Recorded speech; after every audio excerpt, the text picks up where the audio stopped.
Session 1, The Good Life. Welcome to the 6-part series, Your Best Self, A Guide to Achieving a Balanced Well-Being. In this series, you will learn practical exercises that will help you create a personal blueprint to be your best self, undergoing a life of meaning, vitality, and purpose. To obtain the best experience from this series, please view each session in chronological order as we will build upon each lesson.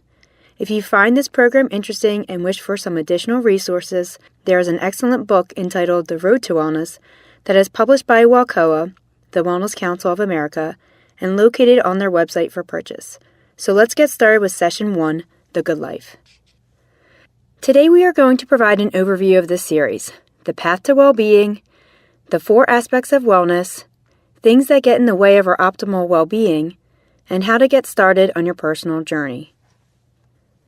Join us on this journey of well-being. Learn practical tips and exercises and leave with an action plan. Let's get started.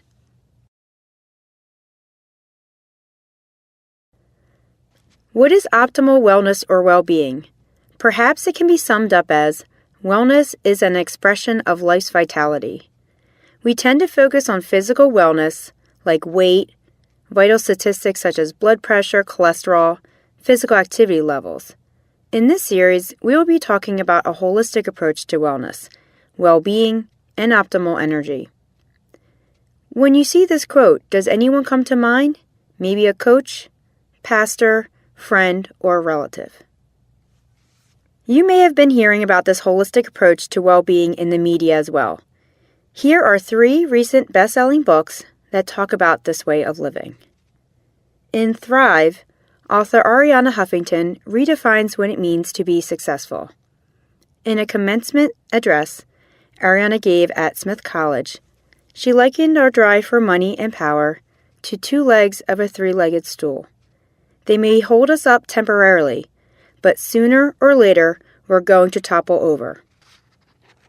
We need a 3rd leg, a 3rd metric for defining success, in order to live a healthy, balanced, and meaningful life. That 3rd metric, she writes in Thrive, includes our well-being, our ability to draw on our intuition and inner wisdom, our sense of wonder, and our capacity for compassion and giving. Are you fully charged? This book is about renewing ourselves in the fullest sense. Drawing on his extensive research, Tom Rath provides us with the 3 key pillars that can help create a life of more meaning and perspective.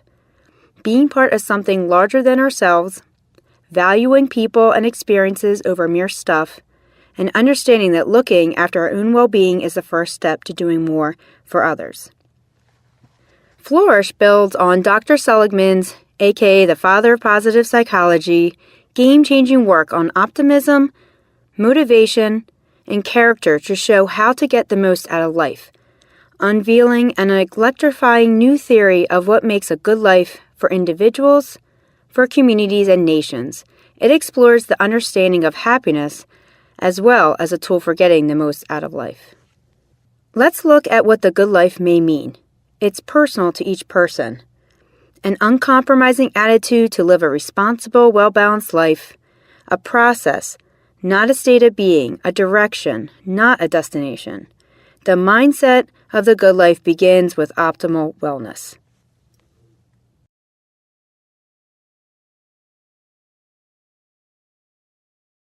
Let's look at the 4 aspects of well-being.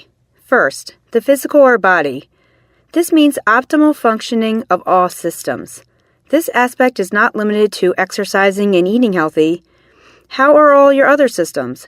What about your digestive system, immune, neuromuscular? 2, the mental state or mind. The ability to gather, process, recall, and communicate information. Do you make time for creative activities? Do you balance your busy mental time with quiet mental time? Perhaps some of your favorite creative activities, such as painting or coloring. When we look at 3, emotional, this is the ability to feel, express, and control the full range of emotions. Do we take time to tune into our emotions and actually feel them? Or do we have a tendency to stuff them down so we don't feel their discomfort? Or perhaps we react to circumstances rather than respond in a positive way. Emotional wellness includes being able to feel and identify our emotions, acknowledge them, and respond in a healthy way. Things like anger, guilt, shame, fear, blame, all weigh heavily on us and take a toll on our well-being. Lastly, when we look at number 4, spiritual health, these are our relationships, values, and meaning and purpose. Often this aspect takes a back seat as we are so busy doing versus just being. It is hard to hear our inner guidance when we are always in go mode. Do your values align with your behaviors? Do you do work that is aligned with what is meaningful and purposeful for you? Here's another way that we will be looking at the state of well-being or vitality across these 4 dimensions. This model is from the Human Performance Institute and came about based on their work with top-performing athletes. They found that athletes that consistently performed at the top of their game were experts at managing their energy across the domains. You can see in this model how energy, when well managed, allows us to be physically energized, emotionally connected, mentally focused, and spiritually aligned. We'll be coming back to all these things throughout the series. Let's take a closer look at our present state of well-being. On a scale of 1 to 10, 10 being high, how would you rate your present level of vitality? Would you like to improve your score? Wouldn't we all like to experience a greater level of vitality? Let's look at some statistics regarding the typical American. 1 of 3 are prescribed antidepressants. Greater than 50% claim to get a poor night's sleep. Eats 1 or more meals outside their homes daily. Consumes their body weight in refined sugar each year.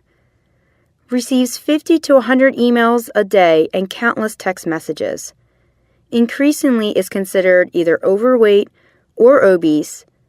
And lastly, spends 95% of their day indoors. In today's culture, what are some barriers and challenges that impact our optimal well-being both individually and as a society?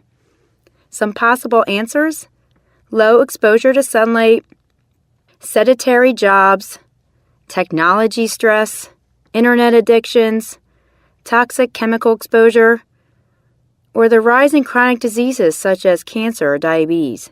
Can you think of others? What are wellness robbers? These are things that steal our ability to experience optimal well-being.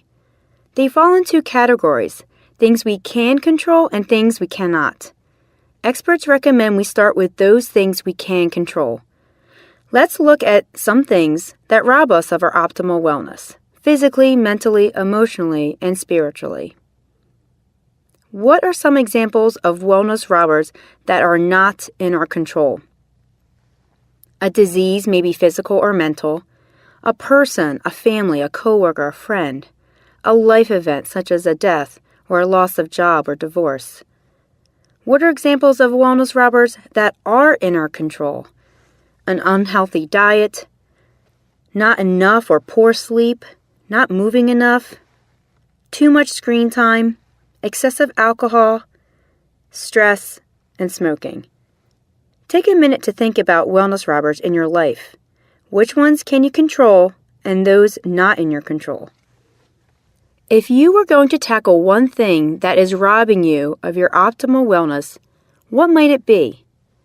How ready do you feel to do this? On a scale of 1 to 10, how confident do you feel that you are ready to do this and be successful, with 10 being totally confident and 1 being not at all sure? Think about your readiness number. Anyone have a 7 or lower? What might it take to get that number up to an 8 or a 9? We are most likely to be successful if our number is higher than a 7. If 7 or lower, that's okay. It just means that the timing may not be right to take on that change, or you may need more support in making that change. Your wellness blueprint is where you will set your goal specifically and measurably. So, how to proceed? Will you follow a program, do it in your own way? Or do you need more information or resources? Perhaps a book or instruction, or perhaps lessons. For example, cooking lessons to improve your cooking skills. Do you have support? Maybe a friend, a mentor, a coach or support group. What will you do to reward yourself along the way for your small accomplishments? As you can see, making a change is a process, not an event. We have been doing certain things the same way for a long time, and it takes the time to learn, fine-tune, and process a new way. In our next session, we'll talk more about this process and how to set ourselves up for success. Let's talk about creating your wellness blueprint by using goal-setting techniques. First, be specific. For example, I am eating 5 to 7 servings of fruits and vegetables 3 days a week versus just saying I am eating healthier. State your goal. I am versus I will. I am going to bed at 10 p.m. every night. Add a mental, visual image to your goal to give your unconscious an extra prompt. Be persistent. Stay committed for the long haul and keep taking small steps in the direction of your goal. This takes patience and practice. Take it one day at a time. Repeat your goal. Try to repeat your goal out loud every day. This will have a positive influence on your behaviors. Get back on track. Setbacks, slip-ups are not failures, but opportunities to learn and tweak. When you have a setback, as we all do, evaluate what went wrong and learn from that lesson.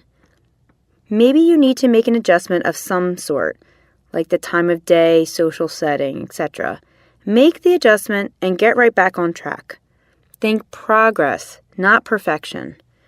And leave any guilt behind. It is wasted energy and doesn't need to accompany you on the rest of your journey. To summarize today's session, we talked about a holistic concept of optimal well-being. We looked at a model of energy and peak performance. We identified our current level of well-being and wellness robbers that may be getting in the way of us experiencing vitality. And then talked about how to create a blueprint to help us begin our journey of well-being. Here's a quote that summarizes how to proceed. Learn from the past, set vivid details and goals for the future, and live in the only moment of which you have control, now. We'll also be talking more about this idea of living in the present moment, as that is where we have the most power. This series is about coming into your full power, physically, mentally, emotionally, and spiritually. For the next session, identify your wellness robbers, reflect on your wellness blueprint, what do you want to get out of this program, and setting at least one goal. The next session will be on creating healthy boundaries.